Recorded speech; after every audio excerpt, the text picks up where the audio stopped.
Siren. Siren atau Sirenes adalah makhluk legendaris, termasuk kaum Naiad atau salah satu kaum nimfa yang hidup di air, yang hidup di lautan. Mereka tinggal di sebuah pulau yang bernama Sirenum Scopuli. Atau menurut beberapa tradisi berbeda, mereka tinggal di Tanjung Pelorum, Pulau Antemusa, Pulau Sirenusian dekat Paestum, atau di Kap Reae, yang mana semuanya adalah tempat-tempat yang dikelilingi oleh batu karang dan tebing. Mereka menyanyikan lagu-lagu memikat hati yang membuat para pelayar yang mendengarnya menjadi terbuai, sehingga kapal mereka menabrak karang dan tenggelam. Para Siren awalnya adalah para perempuan pelayan Persephone. Ketika Persephone diculik oleh Hades, Demeter memberi mereka sayap untuk ikut mencari Persephone. Para Siren akhirnya menyerah lalu tinggal di pulau Antemoesa. Siren dilukiskan sebagai burung berkepala besar dengan kaki bersisik, kadang-kadang sebagai bayangan hantu seekor singa. Kemudian mereka dilukiskan sebagai sosok wanita berkaki burung, dengan atau tanpa sayap, memainkan alat musik yaitu harpa.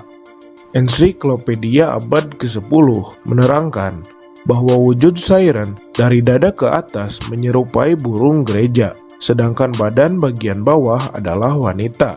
Atau kadang-kadang mereka dilukiskan sebagai burung kecil berwajah wanita. Wujud burung dipilih karena kelebihan mereka, yaitu suaranya yang merdu. Kemudian, pada masa-masa berikutnya, Siren dilukiskan sebagai wanita cantik atau bahkan sebagai putri duyung. Dalam beberapa bahasa seperti Spanyol, Perancis, Italia, Polandia, atau Portugis, kata yang digunakan untuk merujuk pada putri duyung adalah Siren, Sirena, Sairina, atau Sereia, yang membingungkan penerjemah antara putri duyung atau Siren.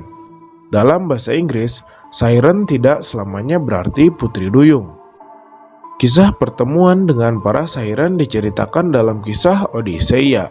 Suatu ketika, saat Odysseus harus melewati pantai berkarang yang dihuni oleh para Siren, ia menyuruh semua awak kapalnya untuk menyumbat telinga mereka dengan lilin agar tidak dapat mendengar suara para Siren yang menghanyutkan hati. Ia sendiri ingin agar dirinya diikat pada tiang dengan tidak menyumbat telinganya, karena penasaran seperti apa nyanyian para Siren tersebut. Ketika ia mendengar suara merdu para Siren, ia memberontak dan menyuruh awak kapalnya agar melepaskan tali yang mengikat dirinya. Para awak kapalnya pun menolak. Ketika kapal mereka sudah menjauh dari Siren, Odysseus berhenti memberontak dan menjadi tenang. Setelah itu dibebaskan. Kisah pertemuan dengan para Siren juga diceritakan dalam petualangan Lason Argonautica. Chiron memperingatkan Lason bahwa Orpheus kelak akan sangat berguna dalam perjalanannya. Ketika Lason dan kapalnya melewati pantai berkarang yang menjadi habitat para Siren, Orpheus mendengar suara mereka yang merdu.